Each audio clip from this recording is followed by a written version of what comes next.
stream tab or watch us on your smart TV, YouTube, WCEG Network. I'm Celeste Giordano, your show host, along with my co-host, Joan Williams, who's filling in for Miss Sara Poe today.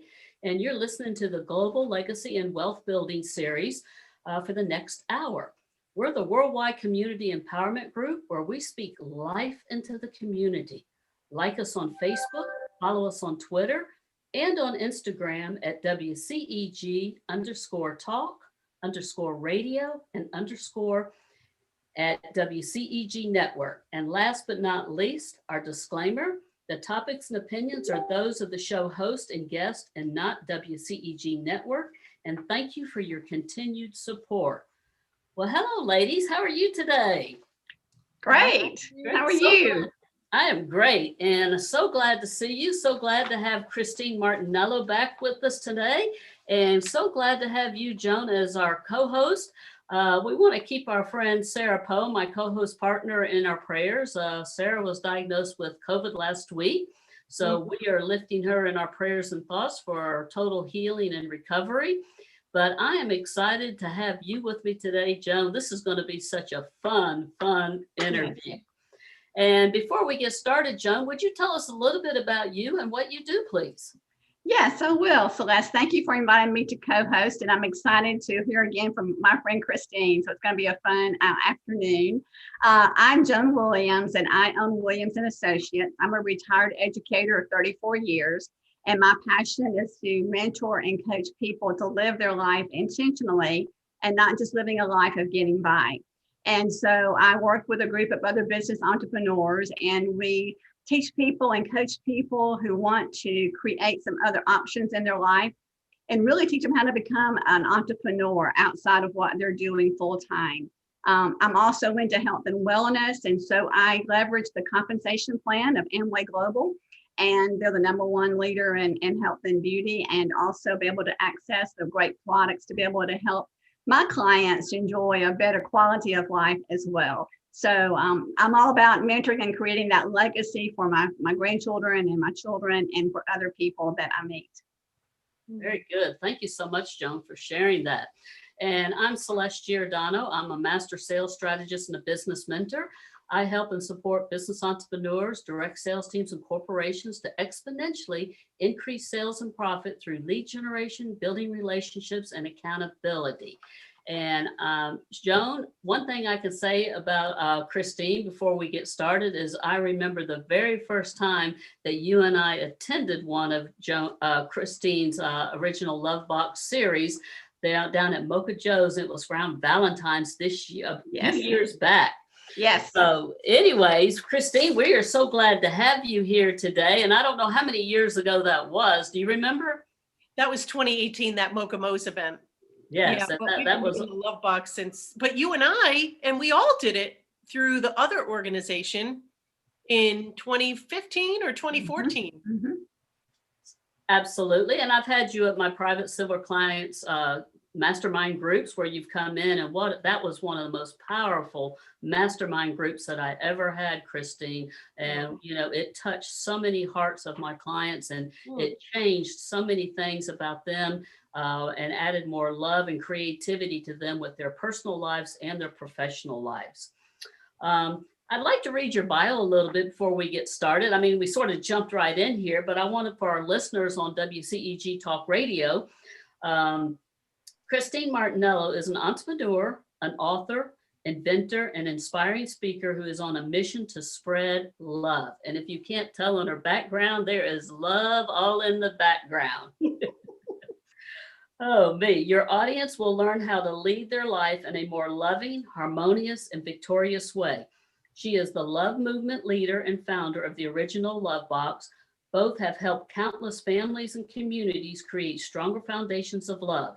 Since 1993, Fortune 500 companies, nonprofits, and churches alike say people's lives are changed in profound ways. As a thought leader, she has been featured on TV shows such as CNN, Money, Fox News, and ABC News, in a print and radio. Christine, it is a pleasure and an honor to welcome you back into 2021 on the WCEG Talk Radio of Global Wealth and legacy building. How are you today? I'm doing great. Thank you so much for that kind introduction. And there's one other role that I have that I need to add. That would be Love Box Lady. So that's what most people, they're like, she's the love lady. Is she the love lady? I'm jealous that you didn't send us all glasses so we could wear today on the show. We'll have to do that. I just started my collection this past week. Absolutely. Well, I know, as I said, I remember the first, it wasn't the first time, but it was for Joan and I, because Joan and I and several of our friends, we came out to Momager it was around Valentine's Day.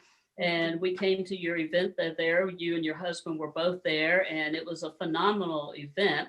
But we have worked together through numerous networking groups, nonprofit groups. You have supported us with nonprofit opportunities that we did with Wellspring Living for sex trafficking. You with House of Hope. The list just goes on and on that you participated locally and made such a big difference in our community. So we thank you for all the things that you do to keep the love alive in our community and our families and in our businesses.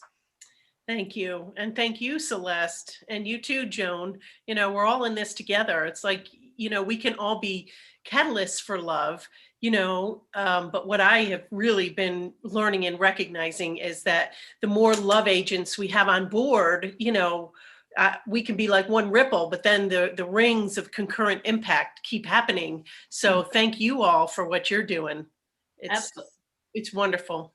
Absolutely. Well, we have a lot to cover today, so I'm going to jump in with the first question. Sure. And you never know, Joan, what to expect with Christine here. Where's the love train going to take us? So my first question that I have for you is, what is appropriate love in the workplace? Great question, Celeste. You think about it. We usually don't use the word love in the workplace too. Like, it makes people really uncomfortable oftentimes. And it's because there really are so many definitions of love. And the Greeks actually had 6 different words for love. And if you look it up in the dictionary, there's actually 9 definitions for love as a noun, and then 4 definitions as a verb.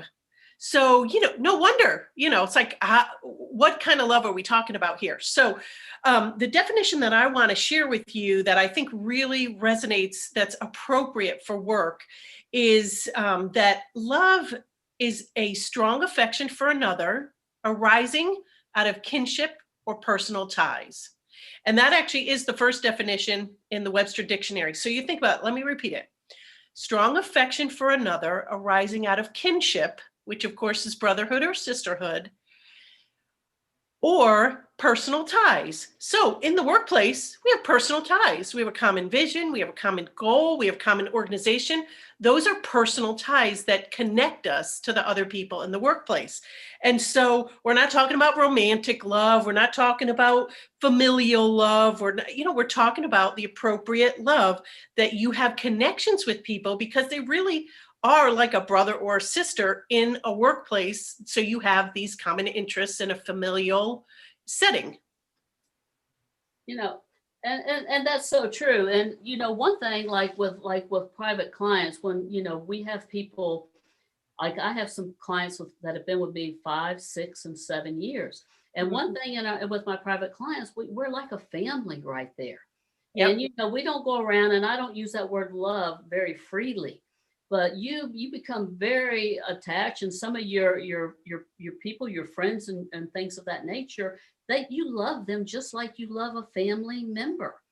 Absolutely. Right? Absolutely. And in 2003 was when I came out with my first book. It was called The Momager Guide. I created that term, mom and manager, empowering moms to leave a loving legacy. And what I looked at was the leadership skills that we have especially as women and as moms, and those leadership skills that transfer to the workplace and back home. And, when I remember when I tried to sell that to traditional publishers, so we're going back to 2003 when I wrote that, and they were like, no, women aren't really leaders. They're not, like, what they do in the home like, we don't get it. And here we are now, all these years later, and we realize now that for women especially, the role that we are the strongest as a leader is as a mom or a mom figure, because we're giving birth. We're giving birth to another human. We're giving birth to other people. With my products, the Love Box and the books, I'm giving birth, I'm creating. And as women, we have this very natural, that's part of our physical mind, body, and spirit, is that we are creators and we are nurturers and we are uniters. And so I really resonate with this whole concept of bringing love, appropriate love, into the workplace, and really looking at people we work with as people that we can love and have their best interests, and they have our best interests, right? When we unconditionally love, it's not from a selfish perspective of, what are you going to give me? What are you going to give me? What are you going to give me or my organization? It's, what is in your best interest as an individual? How does that work into the team? How does that work into the organization? How does that work into the community? So we have these lines of openness that when we love, those lines, it's like almost like a power grid, it all gets connected so much faster and so much smoother, because we respect and we can work together in a much more efficient way. So yeah, we want to have love be a comfortable word that we use, and we want to love the people that we work with and work for. And I know as an entrepreneur, I've been so blessed to have my team of love agents, that are people that are spreading love in the world. And, it's our value is to focus on love and to work with people that we love and to really bring more love into the world. So it's something, that I really can embrace. But it's not only women, though. It's also a lot of men that are starting to really embrace this. And I want to share with you, I found this quote, and it's by Herb Kelleher, and he was the co-founder of Southwest Airlines, which of course that they have the heart and they're all about love. And he said this 40 years ago. He said, "A company is stronger if bound by love than by fear." And he made that a foundational piece to the company. We are so much stronger if we're, again, bound by love instead of by fear. And I like to look at it, you have like traditional, almost like leadership of, what it was like in the past. And it still is a lot of fear-based. We're looking at something totally different, making decisions based on love, based on loving our selves, the people that we work with, the teams, our customers. It's something that should transform. And of course, for nonprofits, your board, your donors, it should cut across every element of your organization to really have that value of love. And I think every nonprofit, that's what they're trying to do in one way or another, is to help others, and to have that value of love will build a stronger foundation for them. So Christine, I agree with you completely on that point. And I think there's a saying that says, show me how much you care before you show me how much you know. And you build that bridge to people that they will respect you because you care about who they are as a person. So tell us, what are some ways that we can lead with love at work? Yes, there are so many ways. Thank you for sharing that, Joan, because it's definitely what we need to do. And we have to make the conscious decision to do that, because there is still so much fear-based in decision-making, and people want to, you think about how often do people say, just send it to CYA, right? We don't want to be just focusing on CYA. I like to think of what is WIL, what will we learn, right? Make your decisions based on, you can fail and, have those things. So first of all, to answer your question though, so what can we do at work? I have what's called the victory leadership skills. So that's what I wanted us to talk about today. V is visioning. So creating a vision in your organization for having a loving culture. I is influential communication. C is creating a culture of love. T is to building teams of love. O is organizing and balancing yourself and the organization. R is resolving conflict and dealing with problems in love. So we'll talk about grace and forgiveness. And Y is you. So how can you become the fullest expression of love? And then how can you help other people based on being full and whole and having that pour over? So that's what I would love to get into, lady. Well, very, very good. Yes. So what is LQ? Love. Right. That is what's called the love quotient. Okay. So you think about it. And this actually, I did not come up with this, but I love it. And I'm going to keep sharing it. This actually came from the CEO of Alibaba, which actually the original love box is out of China. That's where originally, it's come from. And it is one of the largest corporations in the world. And the CEO, let's see here, he talks about there's IQ, of course, your IQ, your smarts, EQ, your emotional quotient, and then the LQ being the love quotient. So what's in the love quotient are a number of factors, these victory, leadership skills, and also it includes things like how empathetic are you? How much can you stand in someone else's shoes and try to understand? So how empathetic are you for somebody else? That's one of the things in LQ. Another thing is, how kind are you? Kindness is something you can actually quantify. When I worked at Merrill Lynch, they rated us on every dang thing. And I will never forget, one of the things they rated us on, which really was a love quotient thing, was whenever we had to answer the phone by the second ring, and we had to have a smile on our face. So you had people that would rate. I mean, we got so many phone calls, it wasn't even funny.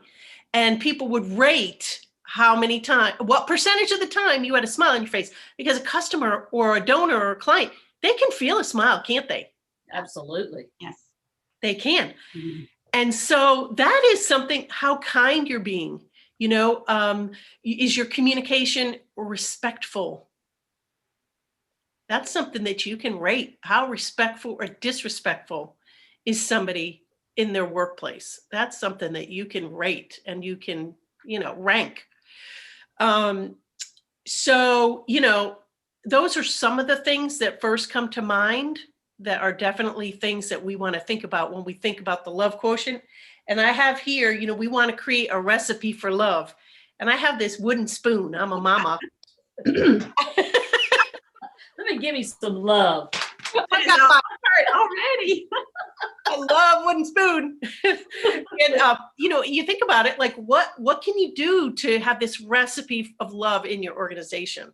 I think another thing is actually gratitude. How thankful you are for other people and the and the position that you're in, and showering that gratitude on others. We want to continually create this recipe of love in our organization and give people the tools. The other thing is grace and forgiveness. We really want to create a culture where people can fail. And that's not what people talk about a lot, right? Talk about, quality, processes, make sure it's right the first time. And we want to do our best to do those things. However, we're all human and we all make mistakes.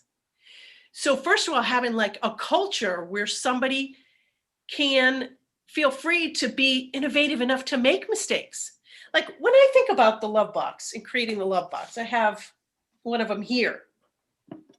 This was not our first rendition when it first came out. We did market research, we came up with a red one and a blue one, and then we did more and more. We made a lot of mistakes. And one of my biggest mistakes was I got love notes printed. One of the things the market research said, make a love note every year, so that, because love is new every year. So everybody said, we want the date on the love notes. I'm like, makes perfect sense. So I ordered the first year, the love notes with, Christmas love box, 2014 on the back.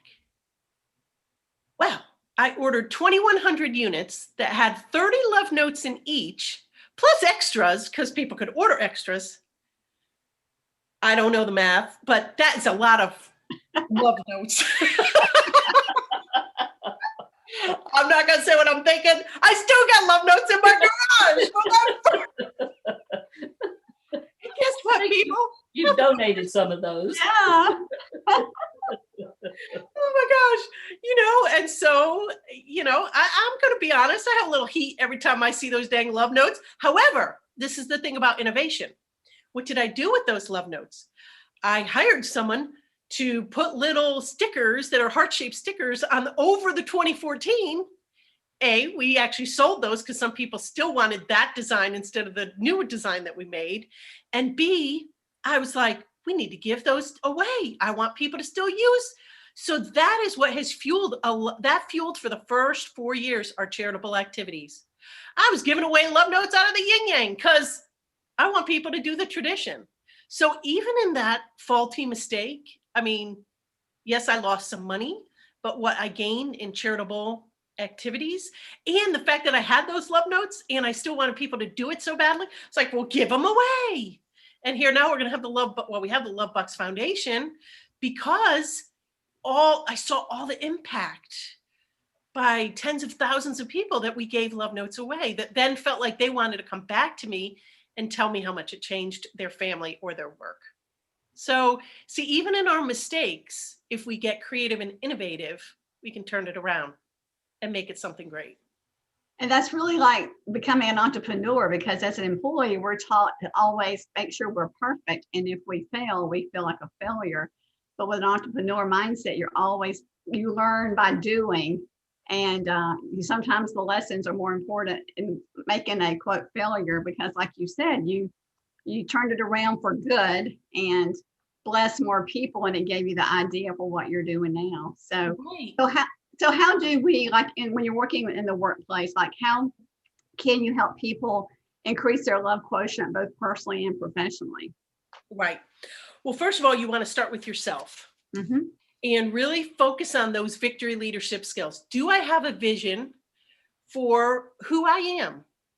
And like a personal vision statement, what your mission is, what God has commissioned you to do in the world. So first of all, what is your vision? What is your vision statement of who you are and how you're moving forward in the world? And we can do that. What I really like to help my clients explore is creating a mantra based, a lot of people talk about the word, like pick a word for the year, which is a great thing to do too. But I think the word is one part of something bigger. So I'll share this story with you. In 2012, my dad and mom moved in with me because my dad had stage 4 cancer. And at the time, I didn't even create the love box. That came in 2014. So I had my oldest son was a senior in high school. I had a senior, a sophomore, and an 8th grader. And it was stressful. People always say, oh, you were in the sandwich generation and I'm 100% Italian. I was like, I'm in the panini generation. I got the heat coming in all over. Celeste, you're with me there. A sandwich sounds way too light and fluffy. Panini sounds better. I agree with you. It's like the hits were coming from all angles. And one of the things I did, so my mom and dad moved in with us. We live in Georgia, North Atlanta, and my parents lived in Connecticut. And my dad said, Christine, I really want to come and stay with you. At the time, they had given him 3 weeks to 3 months to live. And actually, it was February 8th, because it's been 10 years from this year that he came to live with us. And when he got off, it was like when he got off that airplane, it was grim. But how this ties into visioning was he came to stay with us, and I asked him, I said, after he slept a long time, I said, Dad, what do you want? Like, for every day that you're here, we're going to have a joyful time. I'm all about being fun loving. What do you want? And he said, Christine, I want to get better, and I want to take your mom back to Italy for her honeymoon, for another honeymoon. And I was like, Dad, like, you know what the doctor said, right? And my dad was a visionary, and he had this little gleam in his eyes, like, I don't care what the doctor said. And don't you know, he lived a year and 3 months. He did not make it to Italy, but we brought Italy to him. So every Sunday we had Sunday night dinners. He'd get all dressed up in his fedora, his suit. He'd come upstairs. We'd have an Italian dinner, play Italian music. I went to the grocery store, got all the Italian foods. He taught my kids how to make pasta, all these things. So how this ties in, though, first of all, he had a vision. He was gonna get better, and he did. And he got to take my mom actually to Florida for 3 weeks on another honeymoon. Oh. And it was so beautiful. And the mantra I held on to, so this mantra, how it like got me through that and kept me real into who I was I said every day, over and over and over, in the best of circumstances and in the worst of circumstances, I would say my mantra that year was, I am loving, kind, and having fun. Most people don't make the declaration to have fun when someone's lived with them with stage 4 cancer and they have 3 teenagers. Sure. But I claimed it. It was a vision. And I bring that into my work. I brought that into my work. I mean, this year, my words, I'm fun loving, and this has been a tough time. It's a tough time. But like I said, tough times never last, but tough people do. And when we can get through it in love, though, and at the end of the day, see all the love points at work, and I did with my clients. I was like, I'm going to be loving, I'm going to be kind, and I'm going to have some fun with them. And so when we key into what our true core values are at that season of life, and that, maybe 6 months, maybe a year, I like to think of my mantra for a year, because that really gets me, grounded in it. That's something that anybody can do at work or at home. And that will carry them through whatever life gives them, because it's the truth of who we are. And we're not being swayed. It's almost like it's that anchor, the boat's going like this, the hits keep on hitting this past couple of years. But if you have this anchor, my anchor is to be fun loving no matter what happens. I'm not perfect. Nobody's perfect. I'm not it all the time, but the majority of the time we can be who we want to be, and create the vision and move forward in the vision of how we want to move forward. I think the key is loving yourself well first before you can love other people. It's loving you and accepting who you are. And you kind of epitomize. I love that story. Thank you for sharing that. It's so heartwarming of how you overcome with love. Yeah. Absolutely, Christine. And I've heard that story before, and it brings tears to my eyes. And, the amazing relationships and the things that you did in that, in that 15 months that you had your dad and your mom there. And I love the mantra that you have. I've always had a mantra in business, and I tell them, I'm frank, fair, firm, and fun. And I need to add love to it. So it was always the 4 F's. I'm frank. In other words, like I tell my clients, I'm always going to tell you just like it is. I'm not going to sugarcoat or anything like that. I'm very frank, but I'm also going to be very fair. In other words, you will always get the benefit of the doubt. There's nothing more important than our friendship and love first. And so you will always be treated fairly. And then firm is that I'm very firm in systems and processes, and I don't live in the fringe or the gray area. And the last thing is we are always going to have fun. So I got to figure out how I can add love to it, where it's not the 4 F's, it's the 4 F's and the love word. And I love on them, and I do. Love is a very huge thing in working with my clients, of that, that I love them. And, they didn't hire me to be their friend, but I'm also going to be very loving and kind. And I talk about the journey that we're going to be on, and it's going to be a loving journey. And sometimes we're going to shed some tears, and you're not going to like what I have to say, but it's always going to be done in love. Is that not true, Joan? I think that's awesome, Celeste, because here's the thing. What I hear underneath that too is that you are building trust. Okay. They know Celeste is going to tell me how it is. And that trust, with authenticity, with love, like those things are what help people know where we stand and where they stand. So there's firm understanding of, I work with Celeste, this is what it's going to be like. And we have got to, when we think about, loving other people, they have to be able to trust us, and we have to be able to trust them. And that's what I'm seeing. I don't know if you girls are seeing this too, is that you have to be able to trust yourself. Now, as an individual, Joan, when you were talking about you have to love yourself, how do you actually trust yourself? So it gets to, like, I've lost weight in this last year and a half. And one of the things that really I had to come to grips with is everything I put in my body, I have to trust myself that I'm fueling and nurturing myself to be strong. What was I doing before? Cannolis are good all the time.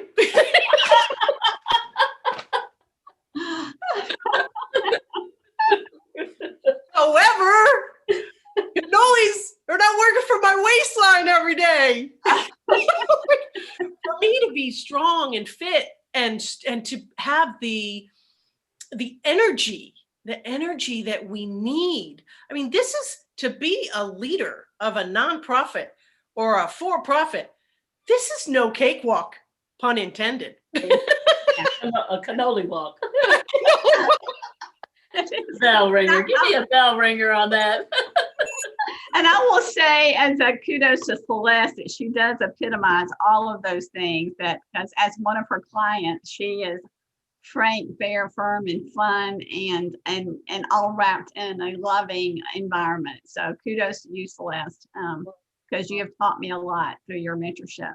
Well, thank you so very much. I appreciate that. And what I like to do, Christine, I know this, Joan has a similar story with her parents, and she used to go and play the piano. And Joan, would you share that little story? Because to me, that was so the love that came from Joan, because Joan is a heart-centered, loving individual. And what she did, and I'll let her tell the story, because the love that she gave back to all the people, and then she still continues to love where her parents were at. Would you tell the story? Yes, so my parents were in assisted living, and I always played the piano for my parents when I would go to home, grew up with that. And they got my first piano for me. So when we moved into assisted living, I would visit them every day, and most every day bring them out to the main area with the baby grands and play the piano. And as I was playing, other residents would come gather around, and they would hum or they would nod their head, and they just loved my playing because it was the old hymns they grew up with, and it was such a sweet, sweet fellowship. And so when both my parents died within 4 months of one another, after about a month or two, I went back and I said, I'm going to keep going back and playing the piano. And I did that until COVID happened, and they would not allow me to come back in and play. But I did not have a piano in my home. It's a real quick story.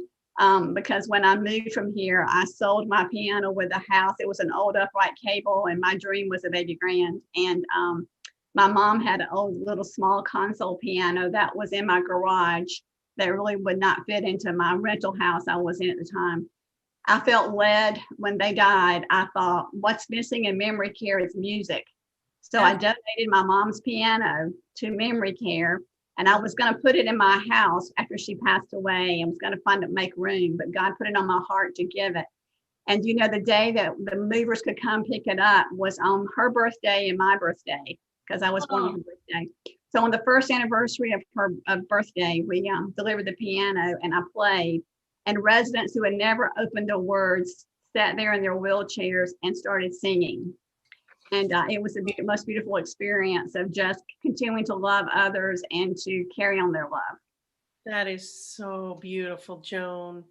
Thank you for sharing that. Yeah, you're welcome. So Look at the legacy that you left now to connect your mom to the music is yes, just beautiful. because it was going to be a hard birthday with her first birthday being gone because we celebrated together. And so just knowing that it honored her. So. You know, and the one thing, Christine, that just really just resonated so much with my heart was with Joan, where she would go back there, she would be out and about in the community, and she would just go by the assisted living place and play the piano, and they would want her to play the hymns and sing and just the joy. And she would call me, and it was just, you know, so much love that's being passed around, because you think of people that are in assisted livings, and some of them single, some of them are fortunate to have both a husband and wife, and maybe their children are out of town, or they could, you know, didn't see them, and then to have that joy of something. So Joan, my heart goes out to you. I just always have admired you for the love that you have for that assisted living where your parents were at, and how you went back and just gave of yourself and the music to the people. Oh, thank you. Thank you. I think Joan gets a Look at that. Oh no, thank you. Thank you so much. So Christine, why don't you tell us about the Love Box Foundation? Sure. Oh, I would be happy to. Okay. Okay. I showed you girls. Okay. So I created the Christmas love box, and then we have the original love box. So what we do here is that everybody writes a love note to everybody else. We got these beautiful love notes here. And we also have books about love. This is where couples writes their own love story. We've got the Christmas love box, a Christmas love box book. So here's the thing. We have been pouring into group after group after group, everything from, like you said, Celeste, you know, women who have been sex trafficked, abused, recovering from addictions. Yes. Through these past 7 years of giving, we have helped countless. I really can't count. I mean, people all over the world. You know, teachers. We did the teachers campaign, firefighters, police officers. So what has happened is we've given and given and given love notes and heart-shaped balloons and whatever the love agents could think every single month. They just would pick, we would pick charities. One year we picked a charity every single month. Then we would just move out and spread love with those groups. And when there were the Orlando shooting and the El Paso shooting and the Dayton shooting, you know, we have love notes, love boxes, raised money for that, sent it out. The foster families. Last year we helped, the last few years, so many foster families feel loved. And even in the foster organization, they use the love box not only as a tool for the families, but also as a therapeutic tool to break down communication. Because what we're finding is a lot of people don't feel loved themselves, so they need to learn it, and then they need to give it. And so to bring it all together, with 2020, my husband and I, Bob, we decided, okay, we're going to pour more resources in, and we are going to create a charitable organization so that we can do more and expand our services. So we filed February 4th in the state of Georgia here. Now we're waiting for a national filing. So it will be a foundation. It is a foundation where we will have the mission to build a more loving world. In 2020, we became digital.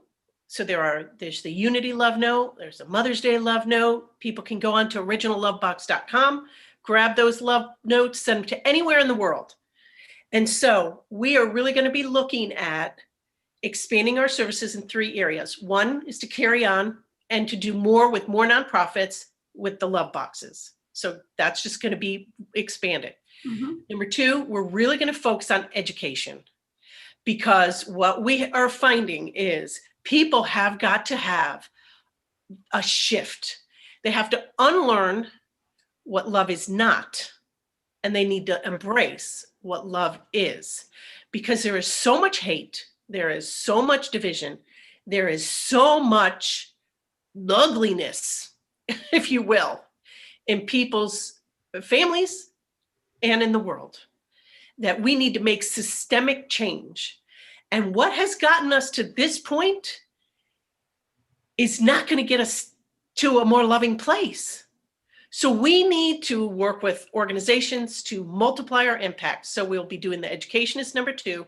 And number 3, we're going to be expanding with events. So hopefully there will be the Love Box concert, like we had. I'm hoping we'll do Love Aid. We had Live Aid. I'm hoping we'll do Love Aid and do events to bring people together. It could be virtual now.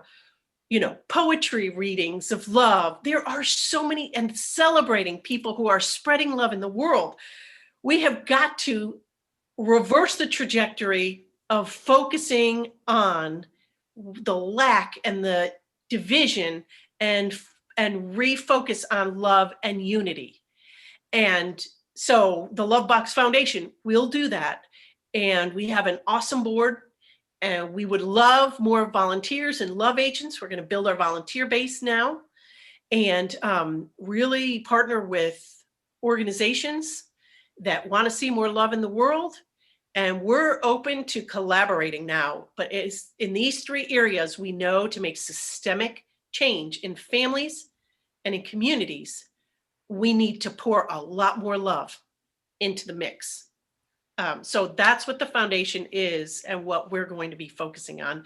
And we would love to, anybody listening, if this is sparking in you, like, I want to be a love agent, I want to get on board with the love mission, vision, please reach out to me at originallovebox.com, because we're going to need a lot of people. We're going to need a lot of people, but what I know is we've already done so much. And really, we'll have 7 people on our board. And I have seen the love agents traditionally have been a team of 5 or 6 people.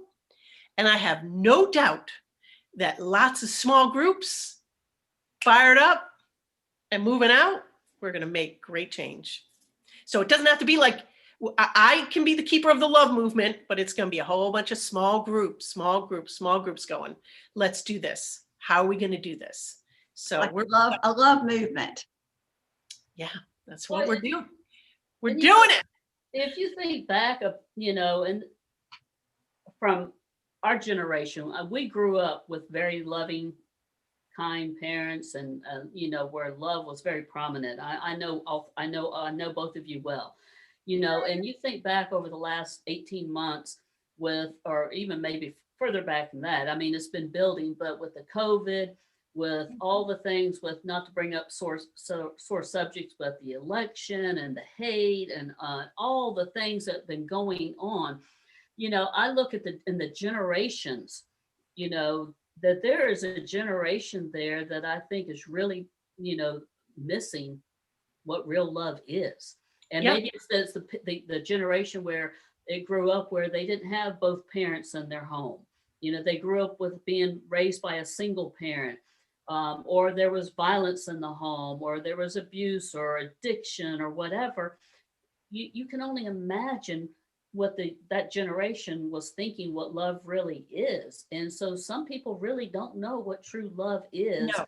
And how to give love. And if you like you say, if you don't love yourself, you can't love other people. And I know people, just like I know people, that they don't love themselves. And you look at their children, and you can see that there's not a love being passed down into that generation. And then you see how they're raising their children.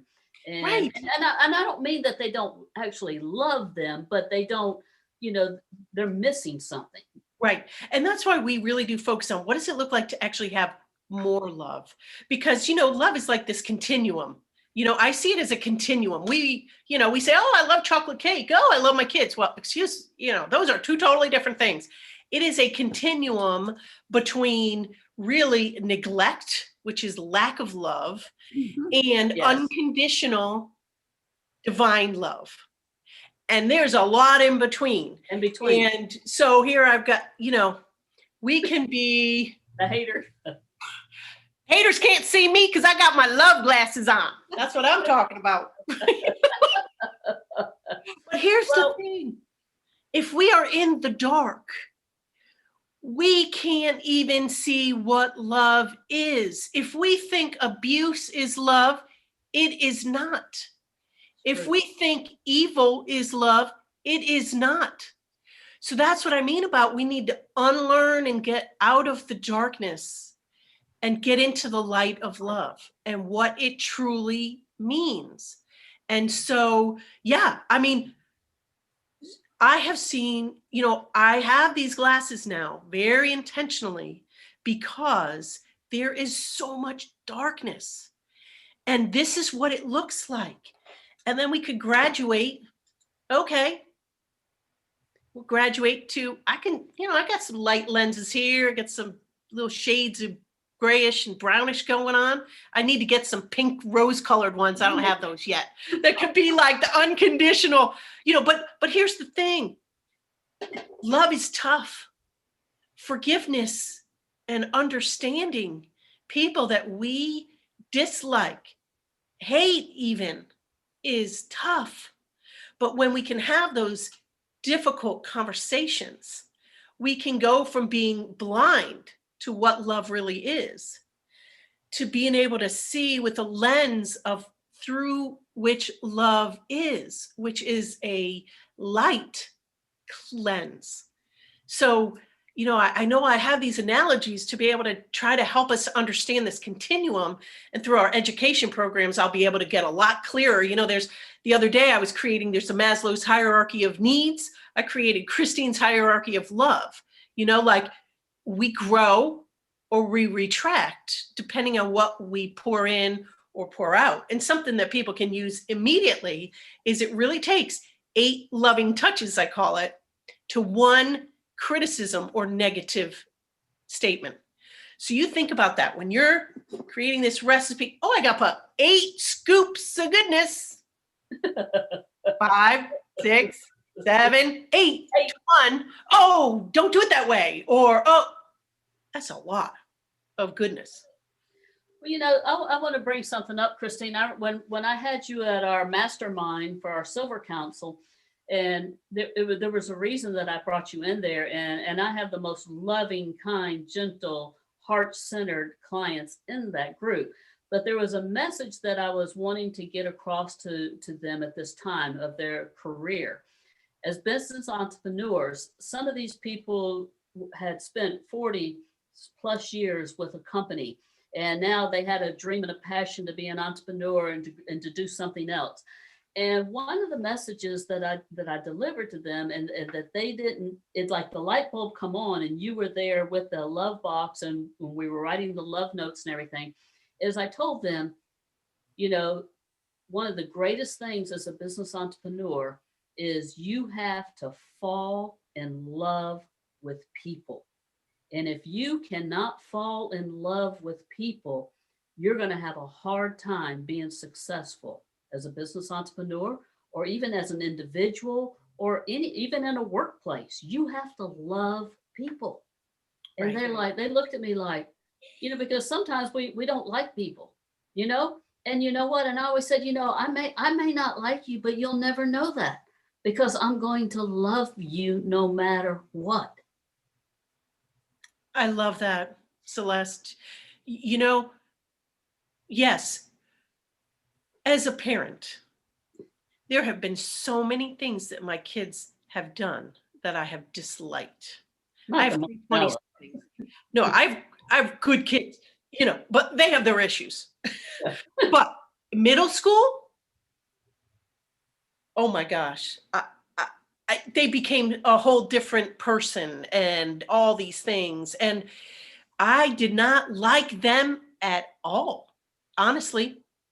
I didn't like how they were behaving. I didn't like the way their habits were. I didn't like, some of the crazy things they got into, the violence, especially for the boys, the video games and the violence. I'm like, time out, people.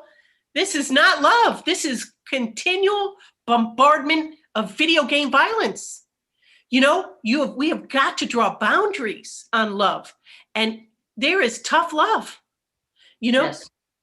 love, you have got to be tough in order to draw boundaries of this is what love is, and this is what love is not. And this is who we are in our integrity and trying to become our best self. And this is who we are. It's not working for me. Mhm. So, you know, and even, you know, my daughter went through a tough phase actually. And, you know, I won't get into the details, but basically I sat down with her and she was high achiever. I mean, she lived so much of her life continually growing, but then got into a really difficult patch. And I sat down with her. We went out to a restaurant because I was like, I got to do this in public so I don't yell. I'm Italian. And Wait a minute. what do you think? Forget about it. So I had to like control. Anyway, I just said to her, I was like, honey, you know, you used to do all of these things. I saw this as yourself, loving yourself, achieving who you are, and kind of seen such a gap here. Could you help me explain how you like, do you think there's a gap, or are you doing good and I'm just off base here? And she just really, you know, expressed how sad she felt and how disappointed. And the thing we have to remember too is that there are so many kids that are so depressed. And what I have found, I've met with a lot of, you know, therapists now, I get heavily involved in mental health. 61% of adults feel lonely. In January 2020, I'm sure that number, 61%, 45% in 2020 felt like they did not have one person they could confide in.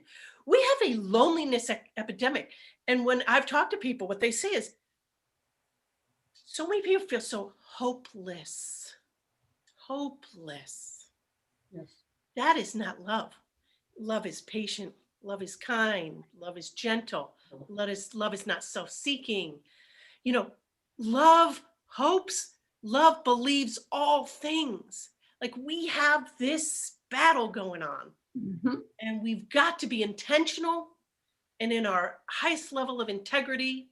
And sometimes that takes really difficult conversations with our family, with our clients. But here's the thing, when we get through that, we get on the other side of conflict resolution or problem solving or whatever, and then we're closer because of it. Right. Yes. That's the thing, you know, we've tried to avoid on a million levels.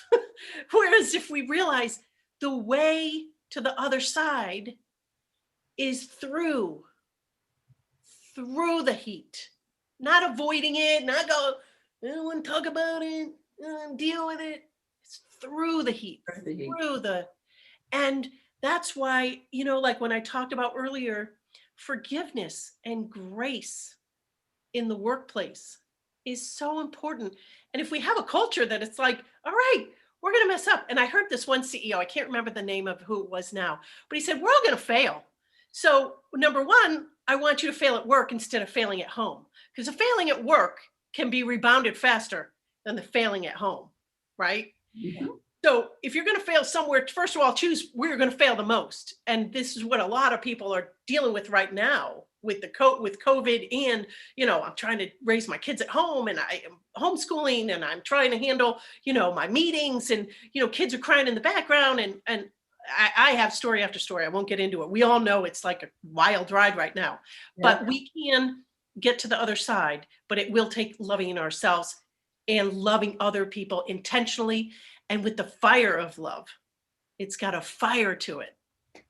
And a spirit of truth, like you said, that you have to be willing to have those hard conversations. And that is loving, although it may not, it's confrontation in a peaceful, loving way, but you have to have that because out of love for that person, like you did with your daughter.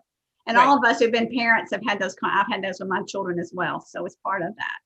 Right. Absolutely. And, you know, Celeste, when you were talking about processes and controls, when you have the processes that are clear, you give people a boundary. Like one of the things I did was, you know, conflict resolution with a lot of companies. And then, you know, if you have someone that's consistently underperforming and they're not going to be a good fit for the organization, you do them and you a service by handling that in a loving, systematic way, right? Yes.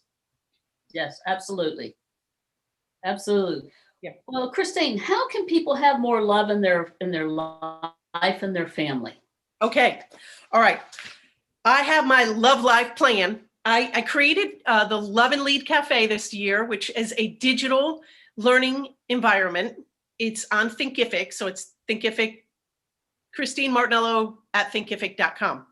So one of the courses we have on there is life balancing, not life balance, where it's like a Zen moment, but how is it this continual shifting of your priorities so that you're balancing well? And we have to think about the 7 areas. So you have your home, your health, Right. your family, fun, spiritual self, your work, and your money. And so what we want to do is be intentional about, how do I get to the next level? I rate myself every single week on this. Now, I have a couple categories that I don't rate as highly now, because actually the money one's not as much of an issue, because we've been to this amazingly blessed place. So now I have like controls in place with advisors, so that's managed. But I rate myself on all these things. How you doing? Scale of 1 to 10, Christine. And when I did that health thing, realistically, a year and a half ago, I'm like, you're overweight, you're tired, and you don't like how you look in pictures anymore. Time for a reboot. Bounce back. So I try to look at those things. And if I were to, that's 7 things. And so in the middle, I like to have, my loving life. And then it's like almost like concentric circles, that grow with that. And so I would have, like myself, and then God would be the next heart around, me, because we are one. So that is something that I think we should, really weekly rate ourselves. How are you doing? And then you get to continually flex. Like, you know what? I'm not, doing so good with work. And this is something I have done for decades, because as a mom, I've been in business now for 26 years. And it's been a long haul. And so, I've had to, and I had 3 kids in 3.5 years. My parents lived, I've helped 6 people go to heaven now. So the transition between them, and this is immediate family people. I mean, I'm like, they all come to me, which is a blessing and a curse. But I have to continually flex and be real. So this is where I need to know, Christine, is this what you want really? Because if we don't know, and as women, quite often we give all these other people our power, we need to keep our power and ask that, is this what you want really? Do you really want to keep staying in business? Do you really want to keep doing the love box? Do you really want to do charitable work now? Now I'm growing this nonprofit. I'm like, now I'm running a business and growing a nonprofit, as if I wasn't busy enough before, right? But I hope you could hear the passion behind how passionate I am about the nonprofit. And Bob and I are doing that together now. So the fact that he retired, I always wanted him to work for me, but now he's working with me.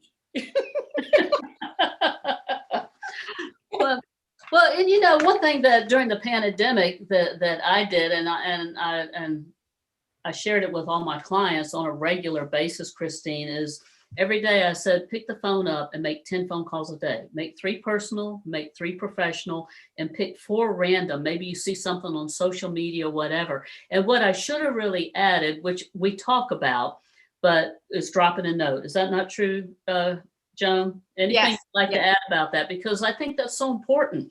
To people don't care how much you know till they know how much you care. And you'd be surprised that you would call somebody out of the blue, and you could just tell, like you said, that they had nobody to talk to, nobody to confide in, or they needed to release something, or they were, like you said, they were homeschooling their children and running a business. The husband was operating from home, and and people that didn't drink said, I'm ready to start drinking or something. It was a lot of stress out there. And it's prolonged trauma and stress. And I believe that after after everyone is vaccinated, I think we're almost going to see this really big trauma response. Absolutely. So in closing our show here tonight, Christine, I'd love for you to give us a couple of closing thoughts. Well, let me back up for a minute. What I'd like for you to do is to tell our listeners and our audience how they can get a hold of you, number one, again, and some closing thoughts that you have. And then Joan, I'll ask you your closing thoughts, please. Okay. All right. So I would love for you to connect either through my websites. It's christinemartinello.com or originallovebox.com, or you're welcome to email me at info@christinemartinello.com, or you can even call me. My business line is 678-960-4123. And yeah, I would love to be in touch with anyone that feels passionate about moving the needle on love. All right, so we got to end with jazz hands. Well, and also this is our nonprofit show. So for those of you that are, in the nonprofit or you're in the for-profit industry, there is an opportunity to share love. And in the nonprofit, most people are heart-centered and loving. And Christine, we didn't even ask that question of how they could use that in their nonprofit business, but can you give them a bar or two on how they can use the love box in their nonprofit business? Absolutely. All right. So here's the thing that they fell on the ground. Anyway, the love box can be used for a lot of different ways, but I'll give you three. One, with your staff and the people that you're working with. So what you could do is use it as a retreat. Use you as the executive director can write love notes to the people that work with you.